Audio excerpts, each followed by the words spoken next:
She looks so cute! Make sure your display is weighed down properly. Yay! Are we surprised? Of course not.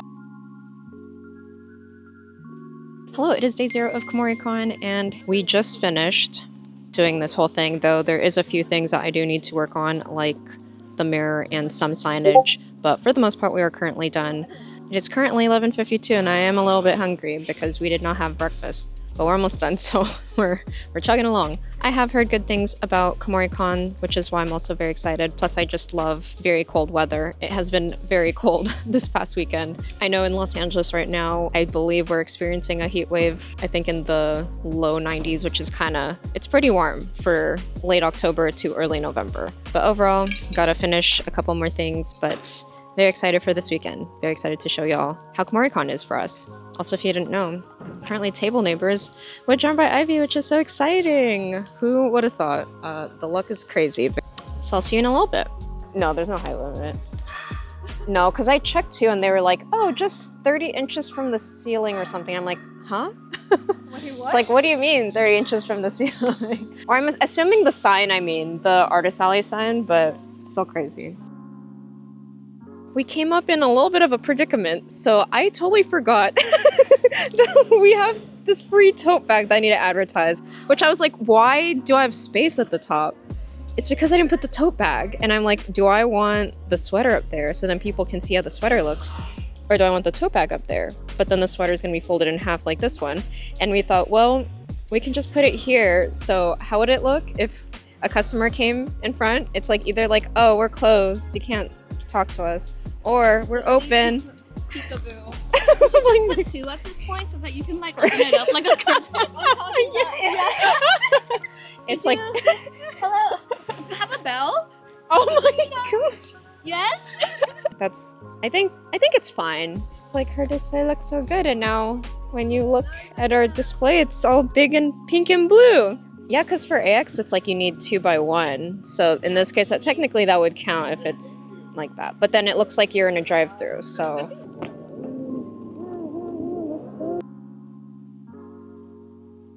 Just got our order for coffee. I'm just waiting for Ivy to get hers, but I got the usual Dutch Bros. Are we surprised? Of course not.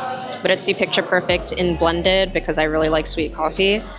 And then for my helper, we got an ice kicker. Luckily, this Dutch Bros is just across the...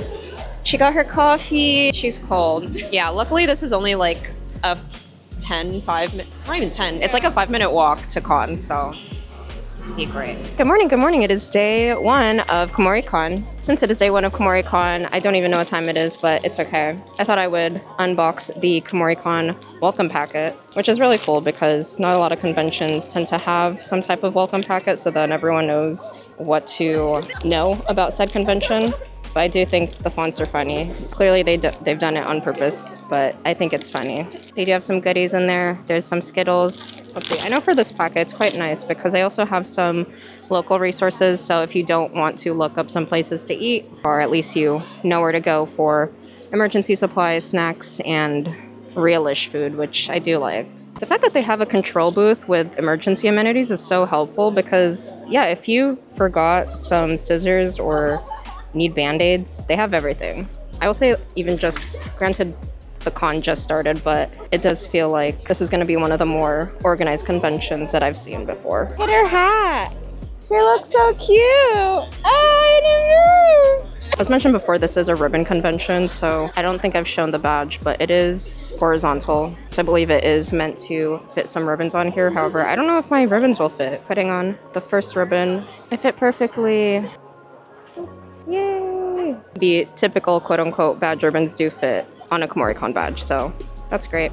Also, with this type of convention, they do have a pocket guide, which is quite nice because I've seen that most conventions tend to go on the digital route in terms of guides, but, you know, not everyone wants to download an app, so it's nice to have a physical version, especially for all the scrap journalers or the scrapbookers. Some quick information about Kumoricon. This convention is in Portland, Oregon. It is my first time vending in Oregon, and from my knowledge and watching a few other vloggers who have vended at this convention, Kumoricon has started to try to become more of a ribbon convention. And if you're not familiar with it, I have talked about it on my TwitchCon and Anime Los Angeles vlogs, but essentially a ribbon con is a convention that has ribbons, or at least is trying to circulate more ribbons. And those ribbons you can put on your badge. It's more of a decorative type of statement, and I have seen some people make a whole snake line of ribbons. The only main ribbon con that I've been to is Anime Los Angeles. I know Dragon Con is also another common ribbon convention, and any con could be a ribbon con. It's just if it's quote unquote a more official ribbon con, or if they want to make it a more common thing. And of course, even if a convention is not officially a ribbon con, you can always bring ribbons. Just know that it might not fit the badge, because if you've seen my TwitchCon vlog,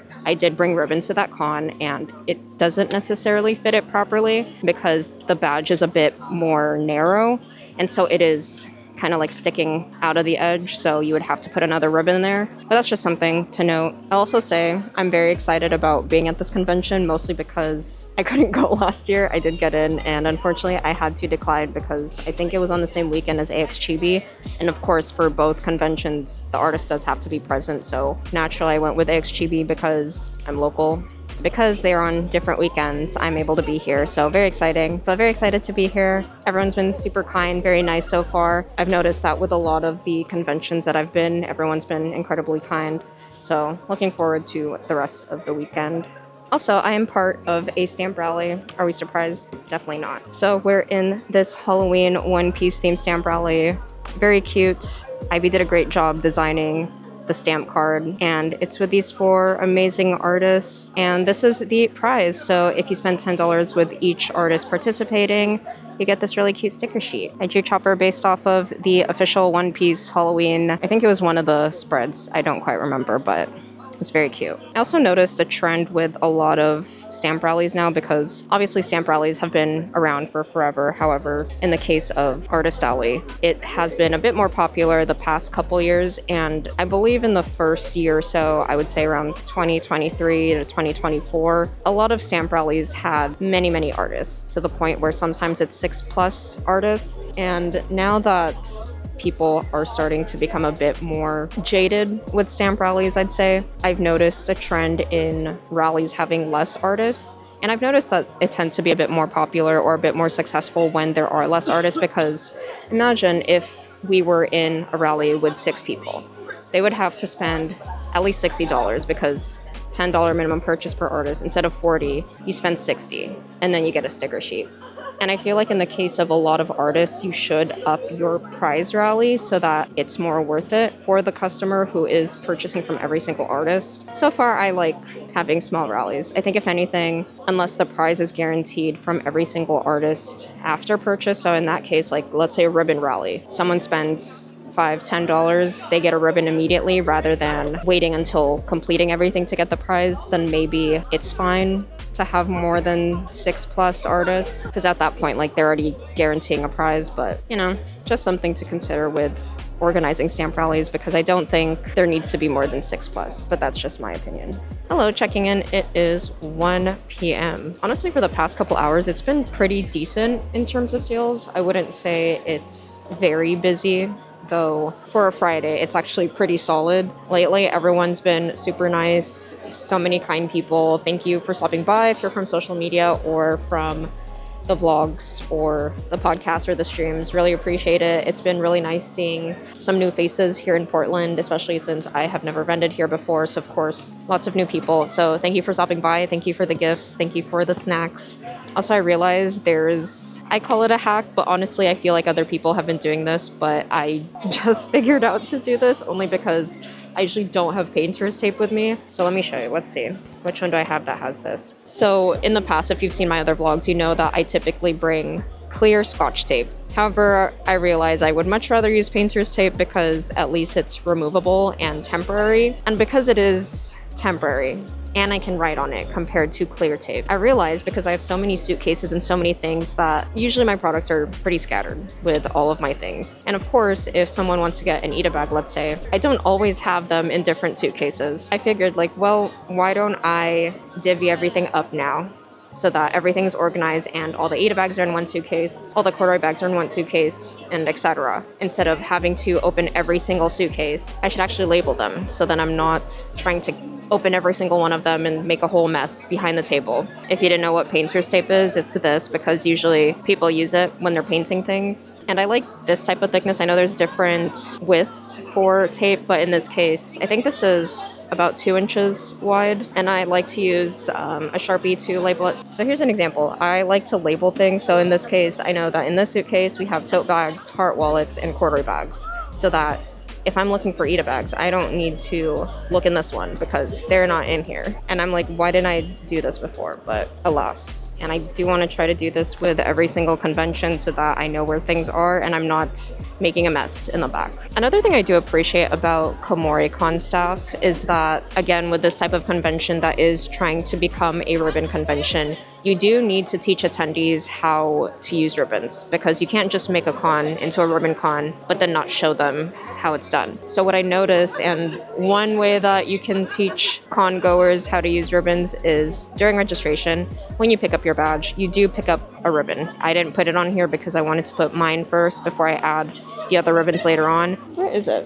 Oh, it's right here. I found it. So during registration, depending on what day you register, in our case, it was day 0 because we did arrive on day 0 for prep. You get this ribbon and you can choose what color. So in our case, I chose pink because pink is my brand color. And I'm assuming there's different ribbons for each day. So it's perfect is that as soon as attendees get this ribbon, and because the staff are also wearing ribbons, con-goers can assume how to put this on. And in that way, they are introduced to the ribbon game, how ribbons are working, and there's no confusion on that end. Because I know for TwitchCon, obviously not a ribbon convention, but I know a good amount of artists did bring ribbons, which is why I brought ribbons. A lot of people were confused as to what the heck ribbons are.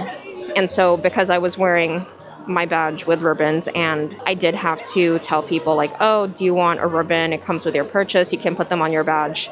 People then understand better how to use it. So I do like that Kumoricon did that, especially for a type of convention that is new to ribbons. Obviously for ALA, you are going to get the occasional attendee who is not familiar with ribbons, but as they walk about ALA, they're going to see how it's used. So it's not a necessary introduction compared to a convention which is just starting in the ribbon journey. A little bit later in the day, it is 3:47. Also, I don't remember if I mentioned, but it is Halloween weekend. I did get some chocolate, so that was very sweet of them. And yeah, I do believe that at this convention, they do have trick-or-treating, so some booths will have candy. Unfortunately, I did not have a chance to buy candy for everyone because I am traveling here. So I will say though, for next year's dates, I had to do some sleuthing because I couldn't find it.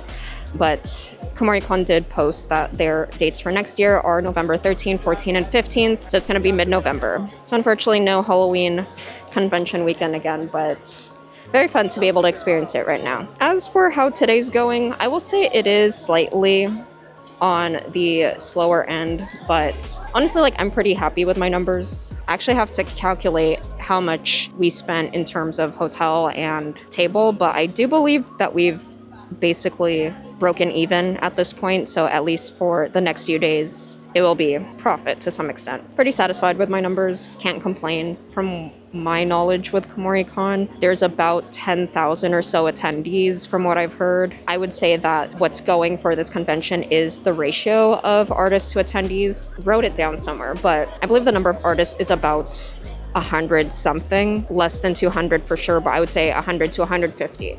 And for that many artists, of course not including vendors, with a ratio to 10,000 or so attendees, that is pretty good compared to a lot of conventions where there's about 10,000 and there's like 500 artists for some reason. So that is something that you would want to think about when it comes to conventions. Granted, you won't always find out the number of artists at a convention until later on, but just because there's a lot of attendees does not mean you will make a lot of money at a convention when there's a million or so artists. Sharing some of the goodies for today.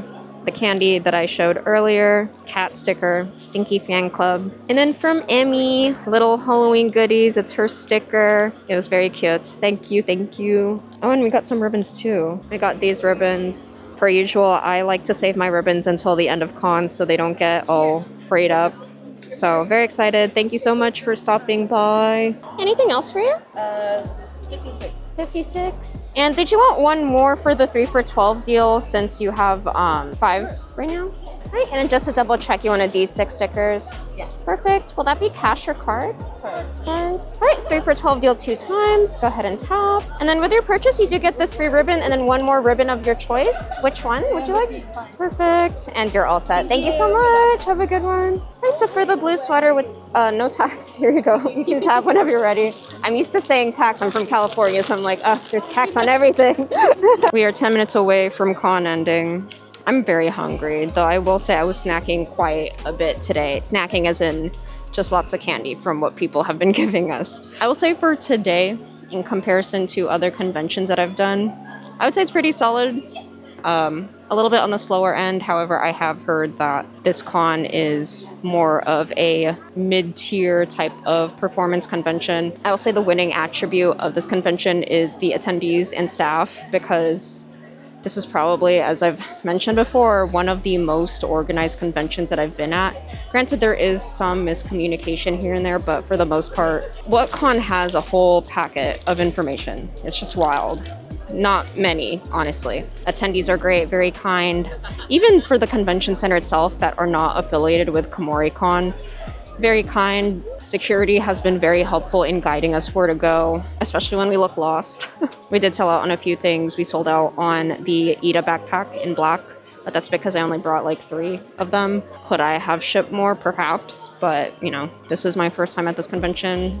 What would I know? But I would say like pretty healthy sales for today. So looking forward to tomorrow and the ramen that we're going to have today. So ramen for dinner. Yay!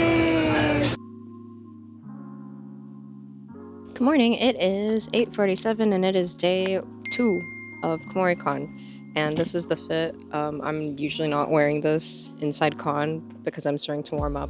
But it is cold outside and it's also raining. Luckily, public transportation is great here, so we were able to go on through, they called it train, but it feels like a tram, so I would say tram. But I don't know how much the rain would affect people coming in. I don't know if that's probably a common occurrence, so not as crazy, though I know in SoCal, California, once there's rain, you know people will pour in a little bit later, just because we don't know how to drive once there's some rain. It's Lindsay's booth. Good morning, Lindsay. Looking into yesterday's numbers, I would say that it wasn't too bad. Solid numbers. We were able to hit my usual minimum that I would like to hit during a convention day, as well as cover expenses, especially with flying me and my helper, and hotel cost, food, and so on, at least as of so far. So very happy about that. At least for the next couple days, it will be profit in a way. In terms of expectations, I didn't really have that many, other than that it is a well-run convention. Just from chatting with a few other vendors, they have said that it is a little bit of a smaller convention. From my knowledge, Kumoricon is Oregon's largest anime convention, and there are a few people from Seattle or the Washington area and neighboring states who are willing to travel for this convention. But I've been receiving a lot of love, so thank you so much for everyone who stopped by. And while I did have pretty low expectations for this convention, naturally, as someone who does do this full time as well as fly for this convention, I would naturally have higher expectations. Got the sticker from her, so cute.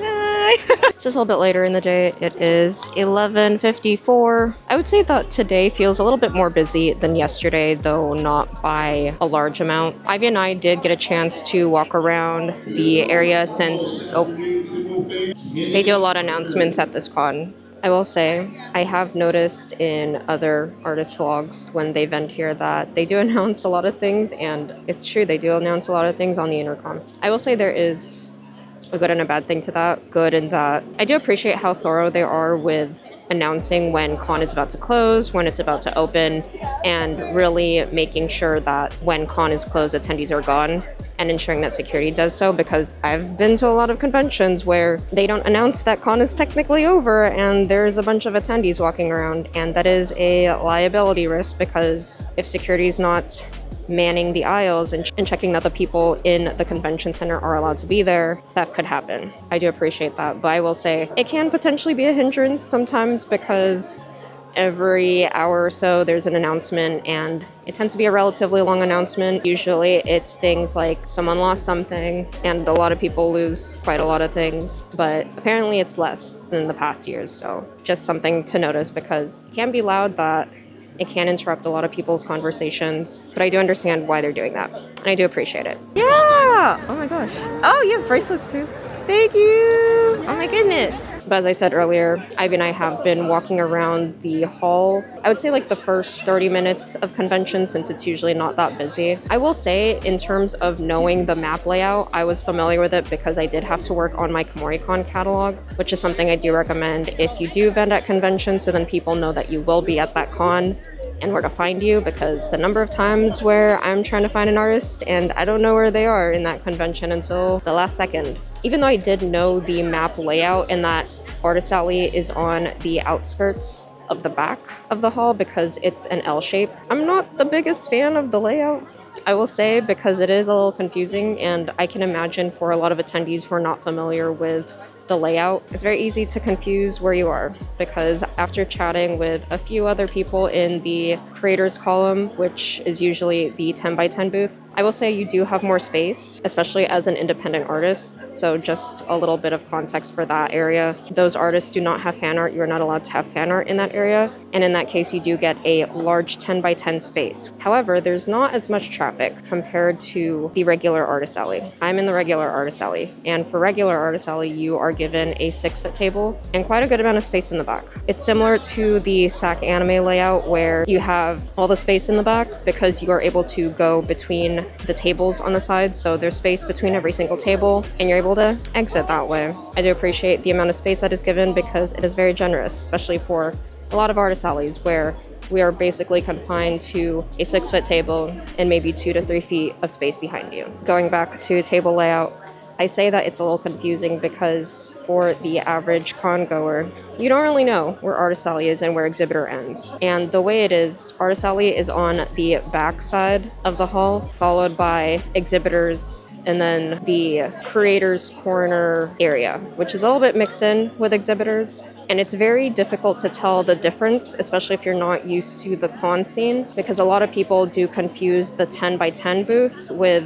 resellers, when that's not always the case. Of course, there's going to be resellers who sell blind boxes, who sell blind bags, who sell figures, whether they're official or not official. But there's also going to be artists who are independent artists, but attendees might not know that.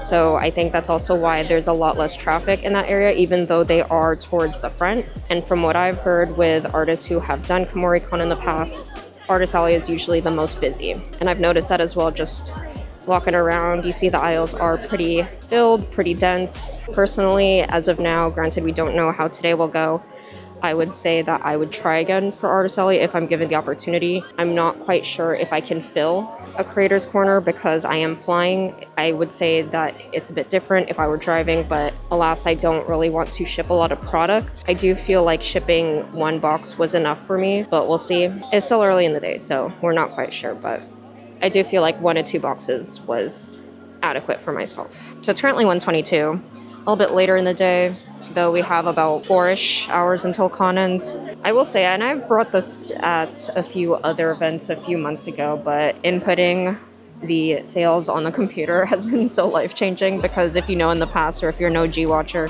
you know that I typically write down every single sale. Of course, it is difficult to figure out how many things were bought, especially during inventory time and when you're calculating COGS, aka cost of goods sold, but now it's easier. It has chilled out a little bit for today. We are running low on some sticker sheets, so I would say it was a good balance of ordering 250 stamp cards and 25 sticker sheets for the prizes. So I've been going through them a good amount. I believe for each one of us, and there's 4 artists participating, we have about 2 to 3 each. So I'm hoping we go through all of them by tomorrow. If you didn't already, I do stream on Twitch. I stream every week or so, and it's mostly Artist Alley content, prepping for conventions, working on future stamp rally designs and products, and everything in between. Consider following me on Twitch so you don't miss the next stream. Yay! Her shop is super cute. Thank you! Thank you so much. Yay, bracelets. Yay! Today's snack of choice. It was my favorite during my Japan trip. It's very good. I also really like the matcha version, but I believe it is limited edition.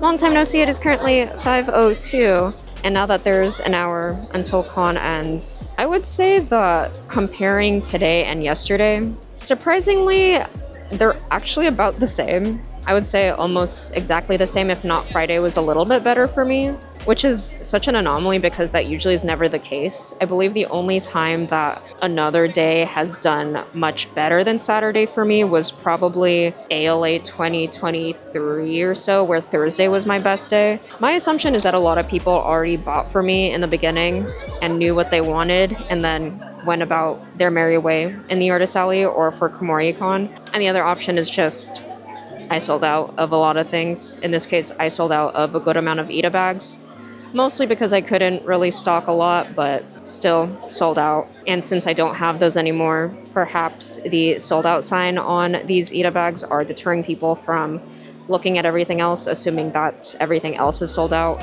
when that's not really the case. As for tomorrow, I don't really know what to expect. We do have less hours in that it is from 10 to 4 tomorrow versus yesterday and today it was 10 to 6. So I'm hoping better luggage is lighter because I did ship one box. And since most of that box were Ita bags and most of those Ita bags are pretty much out, I believe we might be able to fit everything in our suitcases. If you've been enjoying the content so far, consider supporting me on Patreon. I do have a Patreon where I have several different tiers, so you can see exclusive behind-the-scenes content, whether that's on future products, stamp rally prizes, sketches that I don't share anywhere else, and everything in between. And if you join the Biz Buddies tier, I do post my convention reviews that I do not share on YouTube or on social media. So consider supporting me if you enjoy the content, and I appreciate it. I will say you can think about the weather playing a part in boosting sales perhaps, because it has been raining the past couple days. Granted, today was a bit more partly cloudy, but I know this morning it was raining.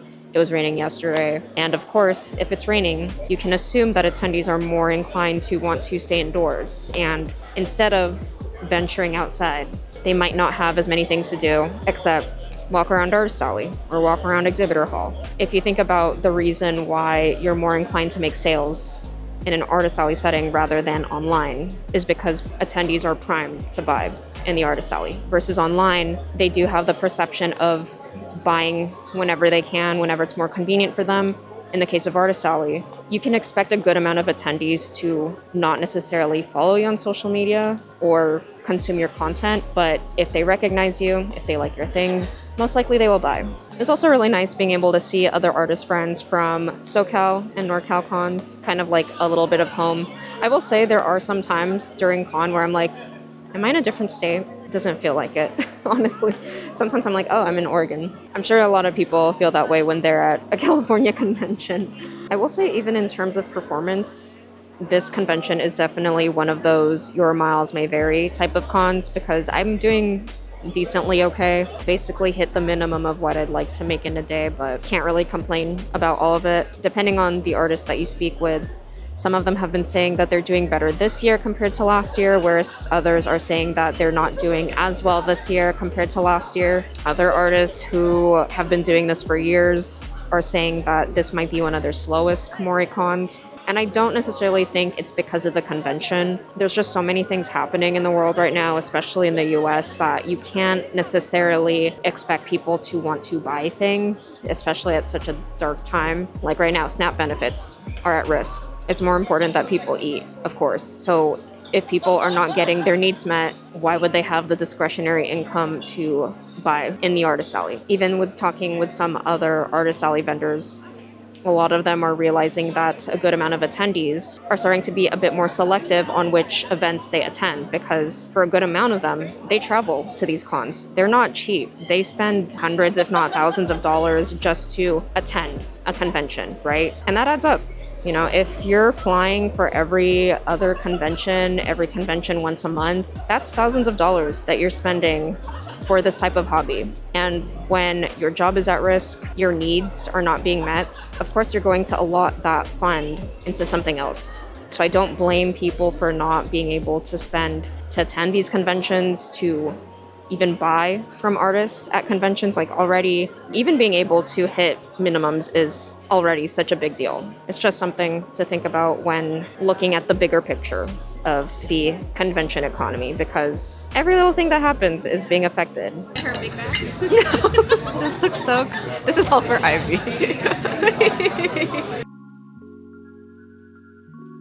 Hello, it is day 3 and the last day of Kumoricon. So some information about this convention. It is a 3-day con in Portland, Oregon, in the Oregon Convention Center. For this convention, they do provide 1 6-foot table and 2 chairs. Comes with 2 badges, so one for yourself and for your helper if you have one. I will say that this convention center is close to the airport, so it is travel friendly as soon as con ends, because con does end at 4 p.m. today, so it is a little bit easier to fly out day of rather than staying the night and then flying the next morning. I also say it is very cold. As someone who is used to SoCal weather, I believe this weekend was around the low to mid 50s, which I actually really enjoy. And I was expecting it to rain every single day. However, forecast-wise, it seemed like it just rained every so often. So luckily for us who are staying in the convention center, since we're selling, we didn't really have to experience the rain too much besides yesterday morning. And then maybe today. I believe for the artist alley table, I paid around $383, which is on the lower end, at least for what I'm used to with California prices, because back in California, at least in the SoCal area, it is pretty common to spend about $500 for an artist alley table. Some of them might be $400 something, but usually around the range of $400 to $600. If you're lucky, you get a table that's $300 or less. Another thing to remember if you're not from this area is that Portland does not have sales tax. And rather than getting the usual temporary sales permit, you basically just have to purchase a business license. I believe I paid about $30 for the weekend. And if you don't know where to find that link, Kumoricon does provide that link so you can easily find it. This is a juried convention. Apps went out in April this year, and they do close really early, so I would say it is more of a first come, first serve jury convention. I do have quite a few events coming up in the rest of the year. I have 4 more events. Next weekend, I will be at Anime Pasadena and Anime Expo Chibi. Then I have SJ Made Holiday Fair in San Jose. And then I will be at Anime Frontier in Texas for the first time, so very excited about those. I will say, we also found out that the Dodgers were on the World Series, so as you know, I'm a very big Ohtani fan. If you'll be attending Anime Pasadena or Anime Expo Chibi, I will have my Ohtani pin sets there. I'm going to try to see if I can make it to the Dodger parade that's on Monday. I don't know how tired I'll be, but I did go last year, so I want to try to go again this year. Yay! So we had Thai food for dinner yesterday, and we realized, wait, it'll be big brain if we just order more so we can split it all for today.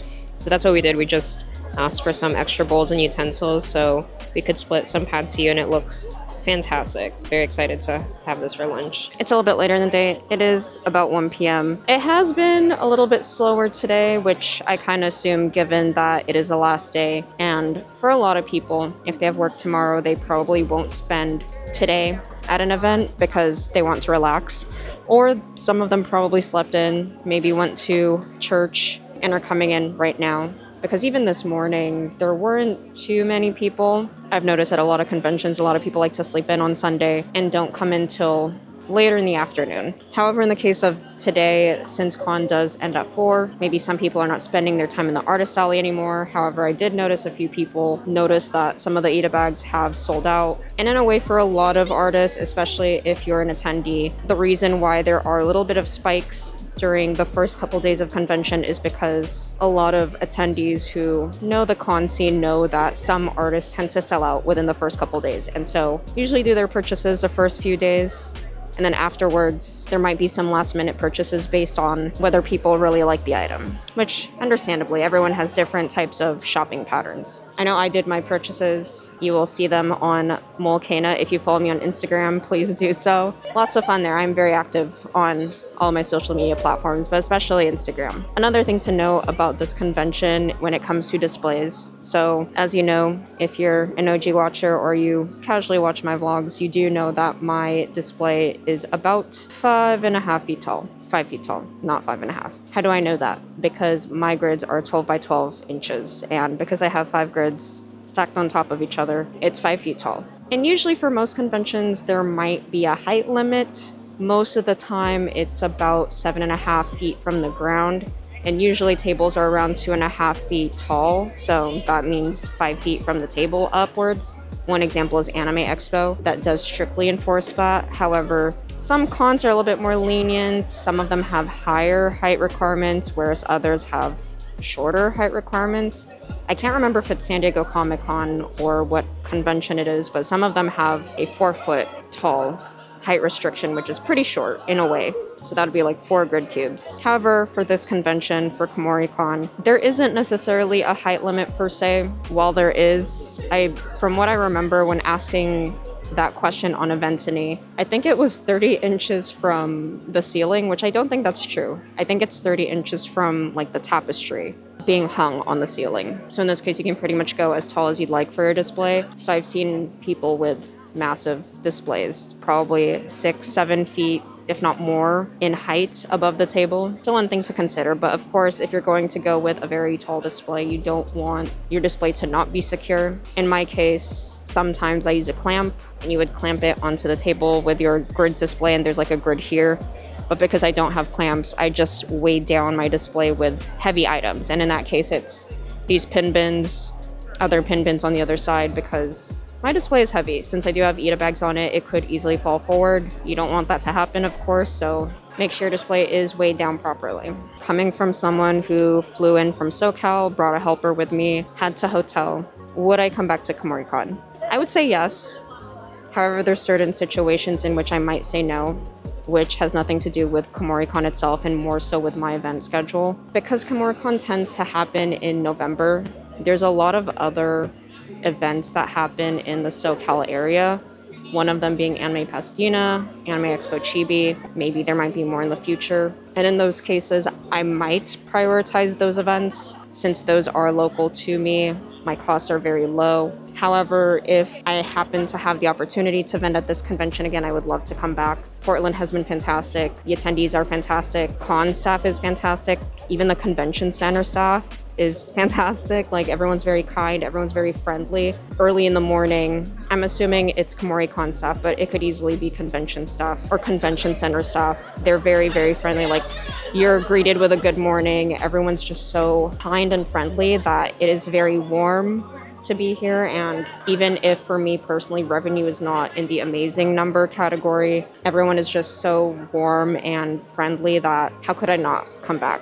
Like, I would love to come back to Portland again if I have the opportunity and the chance. So thank you for stopping by. Thank you for saying hi. Thank you for supporting, whether you're from YouTube, social media, everything in between. I really appreciate it. And I hope to see y'all in the future again. It was super sweet because someone from the vlogs came by and gave us some goodies and then this energy drink. So thank you so much for stopping by. I really appreciate it. I didn't even get a chance to open it. Honestly, I'm dissociating. Oh, we got seaweed. Honestly, I might have this on the plane instead because I'm kind of full right now. Oh, and these are the fancy Pocky. We got the crunchy strawberry and we got some haichu. This is so sweet. Thank you so much. I will say, if you've never been to the Portland area, as have I, because when I last came here, it was with family and they had a car. But in our case, because we did want to keep our costs low, there is great public transportation here. If you're a vendor here or even an attendee not familiar with this area, you're not limited to the hotels that are directly next to the convention center. There's a good amount of hotels towards a downtown area across the bridge, and there's plenty of train/tram. I think they call it a train, but it looks more like a tram, and buses that do arrive from downtown into the convention center and vice versa. So you don't need to get a hotel in the area if you do want to keep your costs low. There's also a good amount of coffee shops in the surrounding area. There's also a lot of good food options in this convention center as well.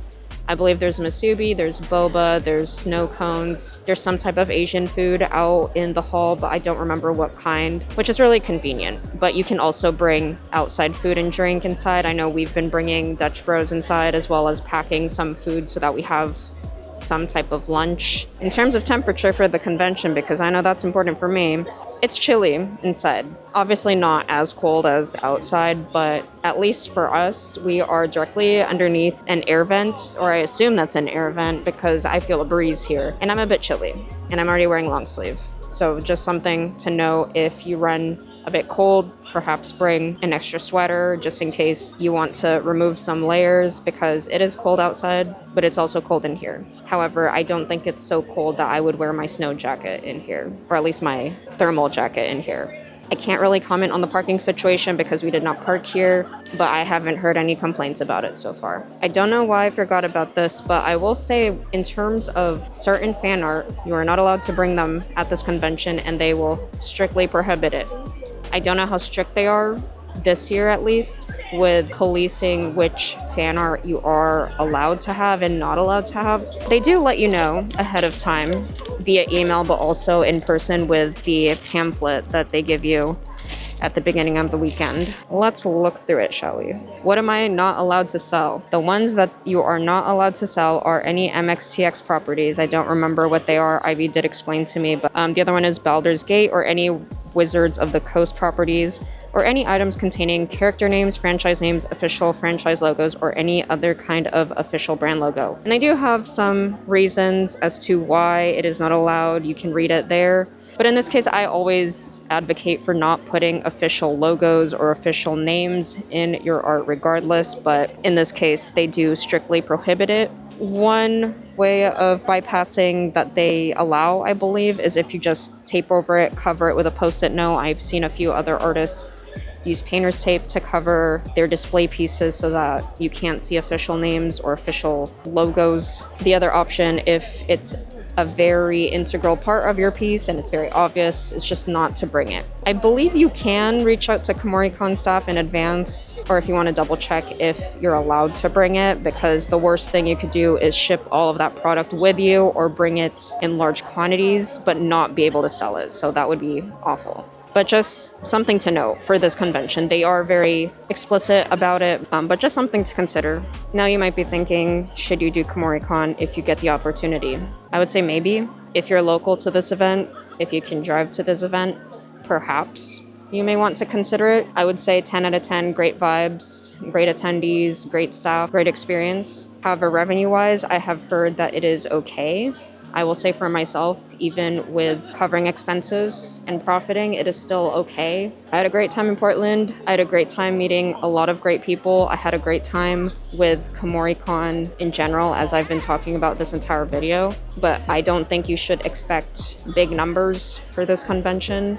It is a small convention, as I've been told by a lot of other artists who have vended here. Definitely temper your expectations. Don't expect Fanime numbers, I suppose. Unless you hit Fanime numbers, then congrats, but for most people, I would not advise that you expect that amount. If you're curious on my experience vending at a streaming convention, tap here to watch my experience vending at TwitchCon, and I'll see you in the next video. Bye!